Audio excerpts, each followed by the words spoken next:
Okay, good morning, ladies and gentlemen. I'd like to say thank you for watching our video. And I would like to introduce myself and my groups. So my name is Ayu. I'm from Japanese major. And the glasses guy named Hilmy. And the jersey guy named Ibnu. So today we are going to talk about mental health college students often face and the most dangerous mental health suffered by collegers.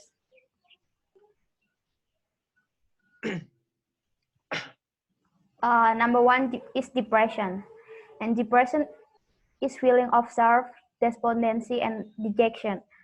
I just remember that depression is just not feeling sad or feeling so stressed. It's just more than that.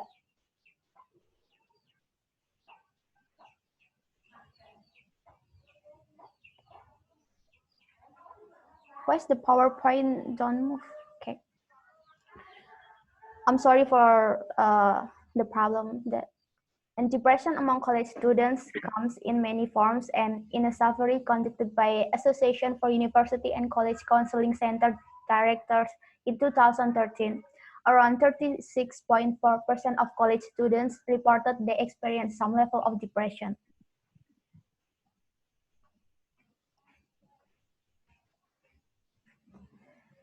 And there are symptoms for depression that differ from person to person. But there is three symptoms that most people face when they are suffer from depression. Number one is physically well-being. It changes in sleep habits, whether sleeping more or more frequently, difficult to sleep. Appetite changes, including either a loss of appetite or overeating. And number two is emotional symptoms. Sadness, feeling of being overwhelmed, feeling of being hopeless, and feelings of being powerless. And the last symptoms that most likely people suffer from depression is thinking symptoms.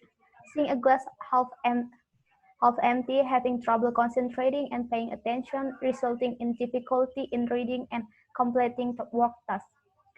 People with depression sometimes having trouble concentrating and paying attention in class. And there are do's and don'ts you should know if your friends having depression. The do's are be a good listener, so that you are care by offering encouragement. Ask them to seek help for any level depression or it will be worse. If your friends says that they are having depressions, just told them to seek help or professional help. Because depression in any level, it could be worse and worse and maybe can lead to suicide. And the last is accompany them. Be there for them, show that you are care. And the don'ts are saying to snap out of it. Please don't ever say to snap out of it, or just say to them to cheer up. Telling that people got a really bad problem. And be a judgmental person, telling your own problem while they open up to you. When they are open up to you, when they tell you their problem, please just don't say your problem, don't tell your problem, and don't say that it could be just past, because people with depression may have some serious problem.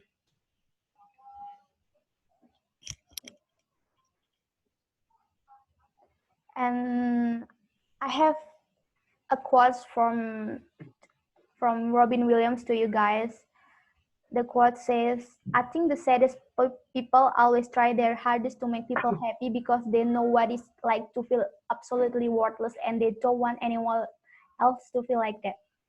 And the next presentation will be held by Hilmy. Yeah, so I will explain you about the second mental disorder that oftenly suffered by collegers, and that is suicide. Suicide is an act of killing yourself or self-killing with intention. So you feel that you have too much problem in your life, that makes you want to kill yourself. And I think most college students think they have a lot of problems until they have thoughts to kill themselves. Mm, as you can see in this slide, um, the most used method of suicide is by self-poisoning, and the second most used is self-hanging, and the third most used is using a firearm like handgun or pistols or anything else, and the last most often method used is with drugs. Statistically, male suicide rates are higher than women. As you can see in here, it shows you that 55% of total is done by male and 45% is done by female. And mostly they are ranged at age 15 until 49, and most likely to do it is the college students range of age. Mm, these are the factors that make someone wants to do suicide.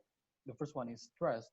Stress can be caused by education, but such as a lot of assignments and deadlines, and also in their college life, they must be experiencing such as um, relationship stuck with their girlfriend or boyfriend that makes them really frustrated.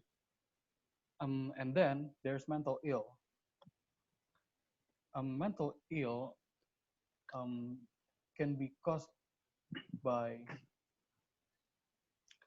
you can have mental ill since you are born, but if you are normal, you can have mental ill because you have a trauma, you have experiencing some some phenomena that really hurt you so much, and and these things makes you want to suicide. So you have an intention to self harming your body until the worst the worst thing of self harming your body is suicide. And the third disorder that college students oftenly suffer is anxiety disorder. Anxiety is a feeling of worry, nervousness, or unease, typically about an imminent event or something with an uncertain outcome. These are the symptoms of anxiety: fearfulness, irritability, hard to, hard to concentrate, and sweating and feeling dizzy and headaches. Next one will be explained by Ibnu. Okay, the number four of disorder, and the last is eating disorder. Uh, it's the next kind of mental disorder is eating disorder. This kind of disorder defined it by abnormal eating habits that negatively affect a person's physical or mental health. And then this is the common example of eating disorder that's suffered by a college student. And then next page. And there is anorexia nervosa. It's characterized by a unhealthy second or tinnitus, sorry, a disordered body image and fear of gaining weight. This disorder commonly result in emaciation. And then there is bulimia nervosa. Bulimia nervosa is characterized by involving this recurrent and frequent episodes of eating unusually large amounts of food, followed by behavior that compensates for eating, like purging, fasting, or over exercising. Exercising. Sorry. And the last is binge eating disorder. Binge eating disorder is characterized by constant craving that occur in any time of day and result in binge eating. This disorder is often associated with poor body image and low self-esteem. Uh, Next page. And there is symptoms of eating disorders like disorders of our poor body image and into dehydration, irregular heartbeats, and constantly making excuse for eating habits, and exercise. Exercise, and the last is fear of eating in public. It's the symptoms of eating disorder, and I think it's enough. And that is all from us. Well, I say thank you for watching and don't forget to like the video. Thank you. Bye bye.